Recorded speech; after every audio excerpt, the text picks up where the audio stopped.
Voice of south நேயர்களுக்கு வணக்கம். இந்த நேர்காணலில் நாம் சிந்திக்கிறப்பவர் சுற்றுச்சூழல் ஆர்வலர், சமூக செயல்பாட்டாளர் திரு பியூஷ் மனுஷ் அவர்கள். வணக்கம். வணக்கம் பாலாஜி. வணக்கம். இப்போது இந்த அசோக் நகர் அரசு மேல்நிலைப் பள்ளியில நடந்த சம்பவம், அந்த மகாவிஷ்ணு என்கிற சர்ச்சைக்குரிய நபர் அவர் பேசிய பிற்போக்குத்தனமான கருத்துக்கள் தான் இன்றைய பேசுபொருளாக இருக்கு. அவர் எதிர்த்து குரல் கொடுத்த மாற்றுத்திறனாளி ஆசிரியர் அவருக்கு பாராட்டு தெரிவிச்சு அம்டேல் மகேஷ் அவர்கள் வந்து சால்வையெல்லாம் அனுப்பிச்சார். அதெல்லாம் பார்த்தோம். இப்போது ஆக்ஷன் எடுக்கப்பட்டிருக்கு. அந்த தலைமை ஆசிரியர் வந்து பணியிடை மாற்றம் செய்யப்பட்டிருக்காரு, வேற இடத்துக்கு மாற்றப்பட்டிருக்காங்க. அரசு நடவடிக்கை எடுக்குதுன்னு சொல்லப்படுது.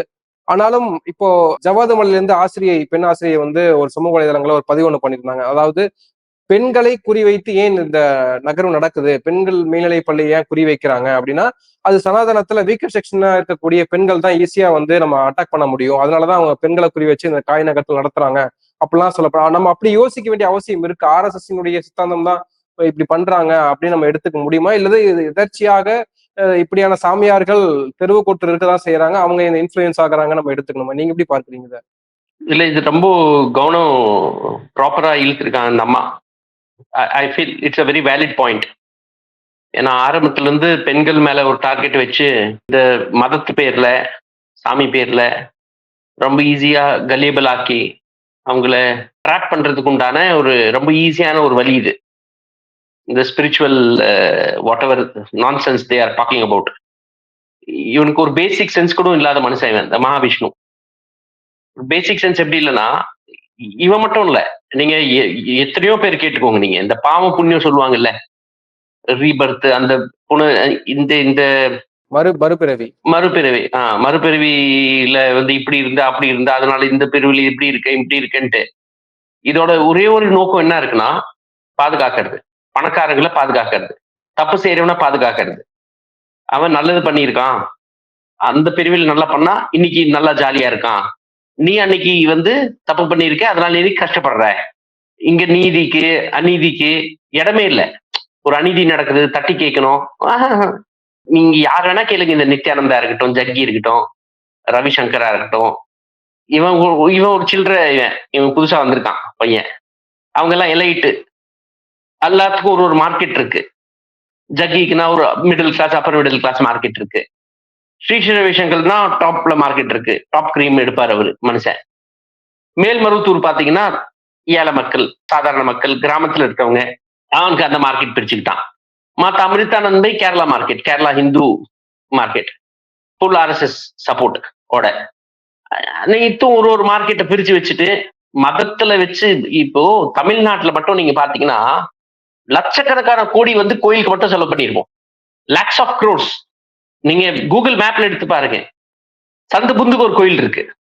அத்தனை கோயில் வந்து எங்க எடுத்துட்டு போறாங்கன்னா, மோஸ்ட் ஆஃப் த கோயில் மாரியாத்தாக்கு இருக்கும். ஆனா மாரி வந்து மலைங்கிறது தமிழ் சமூகம் ஒத்துக்குது, மாரி என்றால் மலை. ஆனா அந்த மலையை தான் கொச்சப்படுத்துவோம், அதோட ஓடையில தான் குப்பை கொட்டுவோம், ஏரி தான் ஆக்கிரமிப்பு பண்ணுவோம், கடலை நாஸ்தி பண்ணுவோம். காவிரி நிலைமை பாருங்க, கூவம் நிலைமை பாருங்க. ஒரு ஆறு தண்ணி சுத்தமா விடுதா? அப்ப மட்டும் ஃபீலிங் எல்லாம் ஹர்ட் ஆகாது. ஸோ ரொம்ப ஒரு வைப்ரண்ட் மார்க்கெட்டா இருக்கும். அந்த மார்க்கெட்ல இவன் ஒரு பிளேயர். இவன் ஸ்டூடெண்ட்ஸை டார்கெட் பண்ணி போயிட்டு இருக்கான். இவர் எங்க இருக்காருல்ல, இந்த ஸ்டூடெண்ட்ஸ் எல்லாமே இவன் ஸ்பீச் எல்லாம் கேட்டு நாளைக்கு இவனோட ஃபியூச்சர் மார்க்கெட் இது. கண்டமணிக்கு பேசிட்டாங்க. அவர் அந்த ஆசிரியர்கிட்ட கேட்கிறாப்படி. எனக்கு இன்னைக்குதான் தெரிஞ்சது அவர் வந்து கண்ணு தெரியலன்ட்டு.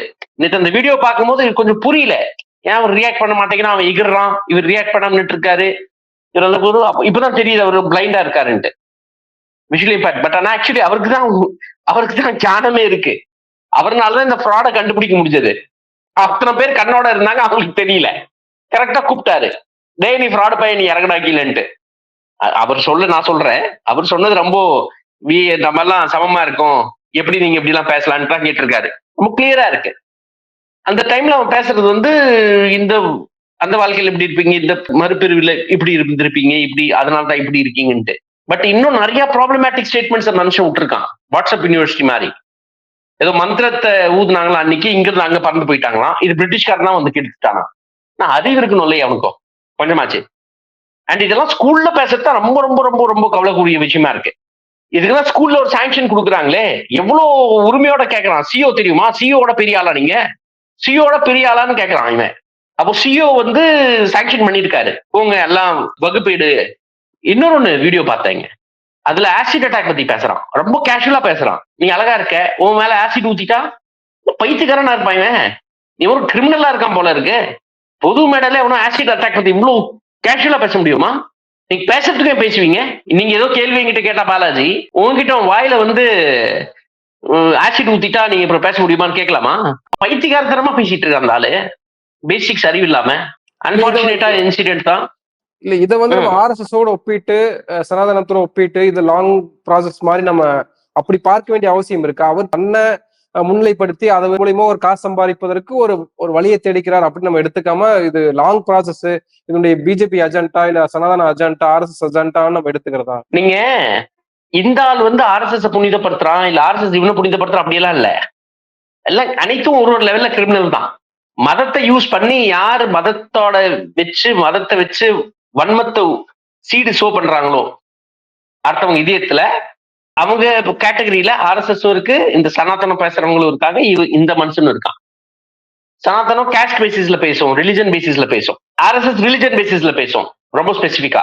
கிறிஸ்டியன்ஸ்னால பெரிய ஆபத்து இருக்கு, முஸ்லிம்னால பெரிய ஆபத்து இருக்குன்ட்டு. சனாதனமோட டிசைனே கேஸ்ட் சிஸ்டம் தான். அந்த கேஸ்ட் சிஸ்டம் வந்து தான் பெரிய பிரச்சனை இன்னைக்கு நாட்டிலேயே ஒரு பெரிய பிரச்சனை. அதுதான் அது ஒரு கரெக்டா தான் சொன்னா. அப்படி டெங்கு அது உதயநிதியோட லாயர்ஸ் என்ன பண்ண போறாங்க எனக்கு தெரியல. ஆனா அந்த கேஸ் ரொம்ப பெருசா பலமா போயிட்டு இருக்கு அவருக்கு இருக்கு. நான் அங்க இது வேற பாக்குறேன், இந்த டிஎம்கே கவர்மெண்ட் அப்பப்போ இந்த மாதிரி இந்த அர்ஜுன் சம்பத்தை உட்கார வச்சுட்டு ஃபங்க்ஷன் நடத்துறது, இந்த மாதிரி ஆளுங்களுக்கு இடம் கொடுக்கறது, இதெல்லாம் ஆர்எஸ்எஸ் டிசைன்.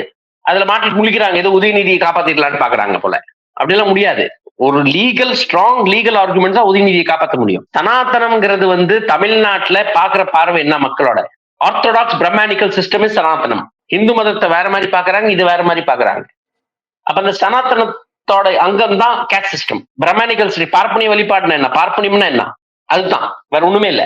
ஜாதி, நான் உச்சத்துல இருக்கேன், நான் ஒரு கல்லுக்கு மந்திரம் ஊதுவேன், அதுல உயிர் வந்துடும், அதை நீ கடவுளா நம்பணும், அப்புறம் அது கோயில் கட்டணும், நீ அப்புறம் உன்னோட வாழ்க்கை முழுக்க அங்க ரவுண்ட் அடிக்கணும், உன் பணத்தை செலவு பண்ணணும்.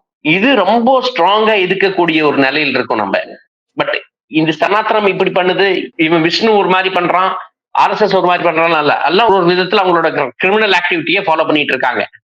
டிசைன் என்ன ரொம்ப சிம்பிளா இருக்குன்னா, மக்கள் வந்து முட்டாளா இருக்கணும், மக்கள் யோசனை பண்ணக்கூடாது, தட்டி கேட்க கூடாது. ஏன் அடானிக்கு சொத்து வித்துட்ட, ஏன் பேங்க்ல இருக்கிறது எல்லாத்தையும் அடானி கிட்ட கொடுத்துட்ட, லோன் வாங்க வச்சு அந்த லோன் சொத்தெல்லாம் ஏன் அடானி கொடுத்துருக்க, இதெல்லாம் கேட்க கூடாது. நீங்க வேற டைவர்ஷன் நிறைய இருக்கணும், அவ்வளவுதான், சிம்பிளான விஷயம். பட் ஸ்கூல்ஸ்ல, தமிழ்நாடு ஸ்கூல்ஸ்ல இப்போ அன்பில் பொய்யாமலி வந்து இப்ப நாங்க அலோவ் பண்ண மாட்டோம் இப்படி எல்லாம் சொல்லலாம். இப்ப என்ன அலோவ் பண்ணிட்டு இருக்க அது சொல்லு. நீ இதை அலோவ் பண்ண, சரி இப்ப பண்ணலங்கிற, என்ன அலோவ் பண்ண போறீங்க அது சொல்லுங்க. என்ன கொண்டு வர போறீங்க, அகாடமிக்ஸ் தவிர பாடம் என்ன சொல்லி கொடுக்க போறீங்க மாணவர்களுக்கு, சோ தட் டைனாமிக்கா, ரேஷனலா, வைப்ரண்டா வர மாதிரி. அதுக்கெல்லாம் இடம் இல்ல.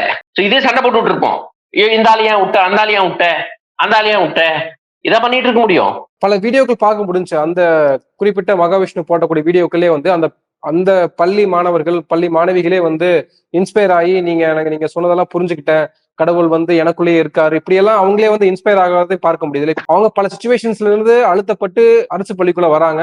அவங்களுக்கு ஒரு ஒரு மோட்டிவேஷன் ஸ்பீச்ன்ற பேர்ல இந்த மாதிரியான விஷயங்கள் சொல்லப்படுறப்போ அது அவங்களுடைய ஃபியூச்சரையும் பாதிக்குது இல்லையா? நம்ம அதை விஷயத்தையே எடுத்துக்க முடியல. அதை எப்படி எடுத்துக்க? கண்டிப்பா சொல்றேன்ல, இவன் இப்ப மார்க்கெட்டை கேப்சர் பண்ணிட்டு இருக்கான். இந்த யங் மைண்ட்ஸ்ல இப்ப சீடை போட்டு இவன் ஃபியூச்சர் ஒரு 10 இயர்ஸ், இப்ப இந்த மாணவர்கள் 11th ஸ்டாண்டர்ட் 12th ஸ்டாண்டர்ட்ல இருக்காங்க, 3-4 இயர்ஸ்ல ப்ரொஃபஷனல் ஆயிட போறாங்க, காலேஜ் போவாங்க, படிச்சு நல்லா வர போறாங்க. இல்ல அனைவருக்கும் வேலை கிடைக்கணும்னு நம்ம எதிர்பார்க்கிறோம், சரி அவ்வளவு வேலையும் இல்ல, ஏதோ ஒரு விஷயத்துல உருவாகி வர போறாங்க. ஒரு ரிசோர்ஸ் கண்ட்ரோல் இருக்கும் அவங்க கிட்ட, அந்த ரிசோர்ஸ் இவன் கையில வரணும்ல. சைக்காலஜி தான், 50 பேர் நிக்கிறானா 5000 பேர் நின்றுவாங்க பார்க்க, வேடிக்கை பார்க்க. கூட்டமா நில்லுங்க 50 பேர் ரோட்ல, பின்னாடி பாத்தீங்கன்னா அப்படியே கூட்டமா அவன் சேர்ந்துக்கும், அப்படியே டிராபிக் ஜாம் ஆயிடும். இவனுக்கு ஒரு கூட்டத்தை சேர்த்து ட்ரை பண்ணிட்டு இருக்கா, நாளைக்கு பெரிய கூட்டமா அது பெரிய மாசம் மாறிடும், பணமா கொட்டும்.